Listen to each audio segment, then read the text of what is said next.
Nos ponemos de pie para escuchar la palabra de Dios en el Evangelio de Mateo, en el capítulo 22, versículos 15 al 22, y dice así: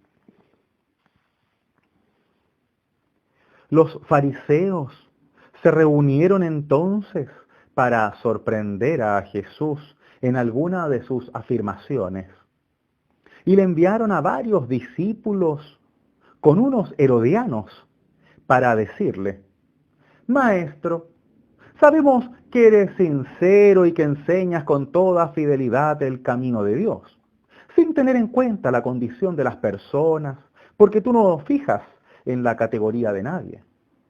Dinos qué te parece. ¿Está permitido pagar el impuesto al César o no?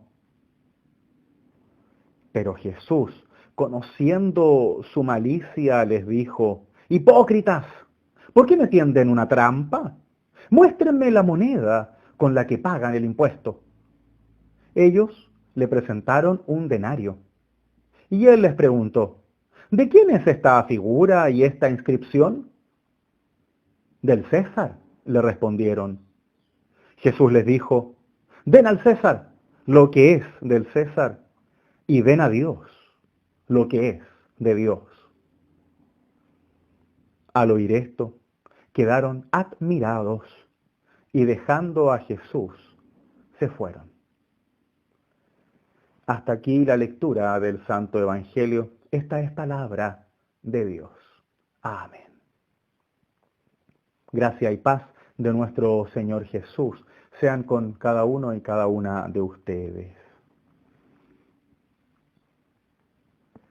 Ciertamente estamos ante un texto político que nos está hablando de una realidad política de la época de Jesús, con una problemática en extremo complicada, difícil e injusta. ¿Se puede o no se puede pagar el tributo al César? Es decir, ¿aceptamos pagar el impuesto a una dictadura cruel e injusta que nos tiene esclavos y que más encima tenemos que pasarle de nuestro dinero, de nuestro trabajo para mantener sus riquezas? De eso se trata. Los impuestos que Roma cobraba, los cobraba para mantener Roma, de modo que los ciudadanos romanos pudieran tener la mejor vida posible. Pero eso lo hacían abusando de todo el resto del imperio. Ciertamente era una gran injusticia. Entonces, los fariseos, conocidos comúnmente como el típico grupo conservador legalista, que siempre anda buscándole la trampa para juzgar a las personas y decir que son impuros, que no sirven, que no son dignos, y mirarlos en menos. Se juntan con los herodianos, un grupo bastante desconocido que se pensaba que eran, por supuesto, seguidores del rey Herodes, pero también incluso que veían al rey Herodes como una especie de Mesías, ¿no? A estos típicos adoradores del rey, del faraón, del político de turno. Estos lamebotas que siempre están ahí tratando de que las migajas les caigan a ellos y así obtener beneficios del rey, del poder, de la autoridad. Ellos van a preguntarle a Jesús si está permitido o no pagarle el tributo al César. Ciertamente una pregunta tramposa. ¿Por qué? Porque si Jesús dice que sí está permitido, entonces está diciendo que el imperio romano ejerce una soberanía justificada sobre el pueblo. Y que está bien que paguemos porque es lo que corresponde. Si dice que no, entonces automáticamente sus seguidores van a empezar probablemente una revolución en contra de ese tributo, como ya lo había hecho un tal Judas Galileo en el año 6, y que había generado muchos problemas y muchas muertes de muchos judíos que defendieron su libertad. Pero Jesús no cae en la trampa de estos fariseos ultraconservadores, de estos herodianos falsos. Jesús no está pensando en las decisiones políticas de las personas. Jesús piensa y promueve las decisiones de fe de las personas. Por eso, usualmente cuando le hacen una pregunta sobre la autoridad de algún político de turno, sobre el tributo, él no responde a esas preguntas porque no es su tema. Jesús aquí no viene a apoyar manifestaciones ni grupos políticos y no juzga tampoco sobre sus intenciones. Jesús hoy en día no diría yo apruebo, yo rechazo, porque Jesús está más allá de eso. Jesús no está buscando aprobar o rechazar una constitución, por ejemplo. Jesús está buscando que actuemos como cristianos en lo que decidamos hacer. No hay una decisión buena o mala únicamente. Está la opción de actuar como cristianos o no, de hacer seguimiento y obedecer a Cristo o no, en izquierda, en derecha. Jesús no va a meterse en nuestras decisiones políticas porque esa es nuestra forma de vivir en sociedad. Pero sí se mete, y vaya cómo, en nuestras decisiones de fe, en lo que hacemos con nuestras decisiones políticas como ciudadanos comprometidos y participativos de nuestra realidad, de nuestra ciudad, de nuestro entorno. Es por eso que esta pregunta nos viene muy bien a nosotros hoy en día. Porque nos obliga a preguntarnos en dónde está nuestro corazón, en dónde está nuestro corazón puesto en la búsqueda de Dios. ¿Quién es nuestro Dios? Para los herodianos era Herodes o era el César. Para los fariseos era ciertamente el Dios de Israel, pero siempre con esta cosa de estar cuidándose la espalda antes de estar defendiendo a Dios. Es así que Jesús conoce estas cosas y les pregunta, a ver, muéstrenme la moneda. Esa moneda con la que ustedes pagan el impuesto, moneda que ellos tienen en su poder, que la tienen en el bolsillo, en la cartera. Con lo cual nos está diciendo que pagaban el impuesto. Ellos ya tenían su respuesta. Claro que había que pagar el impuesto. Por miedo, por necesidad, no importa. Ellos ya pensaban que había que pagar el impuesto. Lo único que querían era escuchar de que Jesús decía que no había que pagarlo para que lo metieran preso y lo mataran. Pero Jesús está un paso adelante. No va a contestar esa pregunta, sino que les dice, les muestra que ellos ya contestaron esa pregunta al tener ese denario, esa moneda con la inscripción del César en él. Y la parte de atrás tenía a la madre del César que era reconocida como una diosa de la paz. Entonces ya queda claro cuál es la soberanía, en qué es lo que están pensando aquellos que tienen esa moneda, pues en reconocer la soberanía del César como su Dios, como su soberano único, como su rey. Y ante eso Jesús lucha. Entonces, si tú tienes la moneda del César, pues devuélvesela al César, dásela al César, esa no es tuya, es de él. Si él se cree Dios, es su problema. Devuélvele lo que es suyo y que viva en su propia locura. Tú sigue a Dios. Tú ten la cruz como moneda. No importa si pagas o no pagas el impuesto. ¿Por qué? Porque está tu vida de por medio. Si necesitas pagar el impuesto, si necesitas pagar el tributo al César para sobrevivir y dar gloria a Dios, entonces quizás debas hacerlo.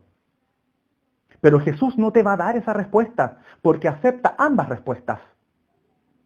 Es como en la época posterior a Jesús de persecución hacia los cristianos, en donde había cristianos que morían por su fe, los mártires, y habían otros que no se atrevían a morir por su fe. Y la iglesia sigue aquí. El mismo apóstol Pedro niega a Jesús 3 veces por miedo a la muerte. Y sigue siendo el apóstol Pedro. No estamos aquí para enjuiciar a nosotros nuestras propias intenciones o decisiones políticas. Estamos aquí para seguir a Cristo, para seguir sus mandamientos y encontrar vida en Él, independiente de lo que elijamos.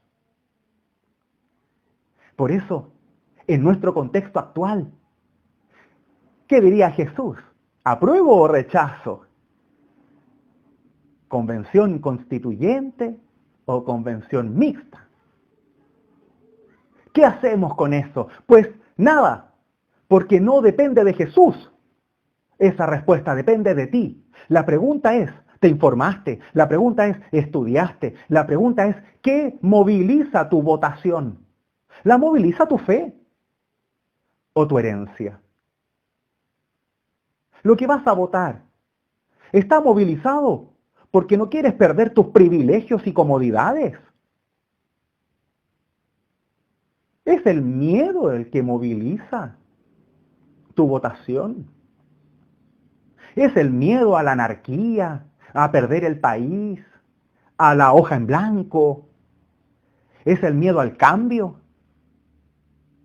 Es el miedo a los de derecha o a los de izquierda.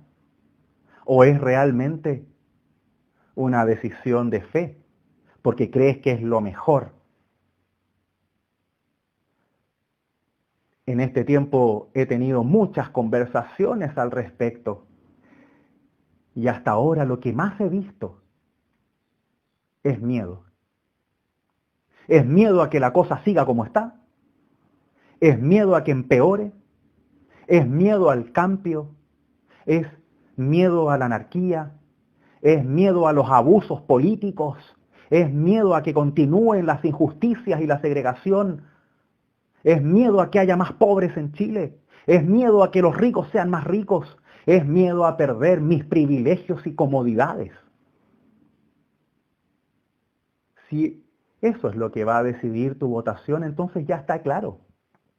Tienes la moneda del César en tu mano. La pregunta es,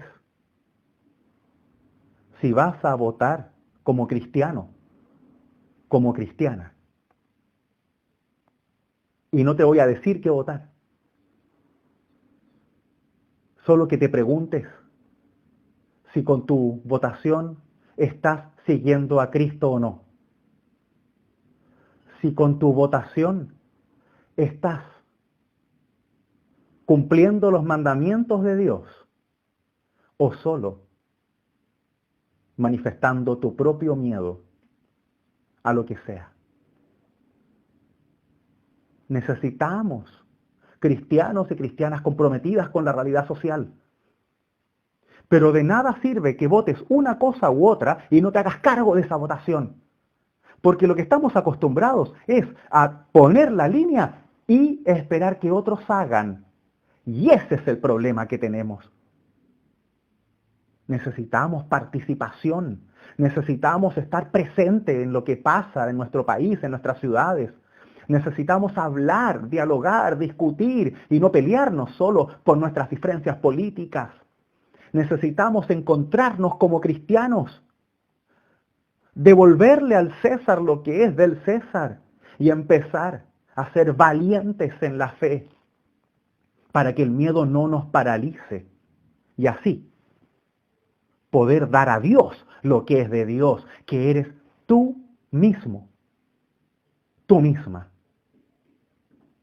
Tú eres de Dios, yo soy de Dios, nosotros somos de Dios y eso es lo que tenemos que entregarnos mutuamente.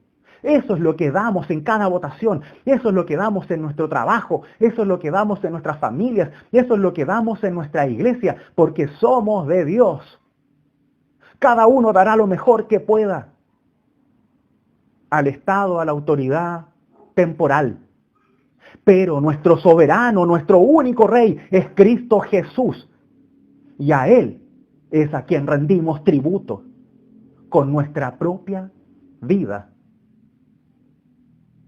Es Él quien quita nuestros miedos y nuestra parálisis.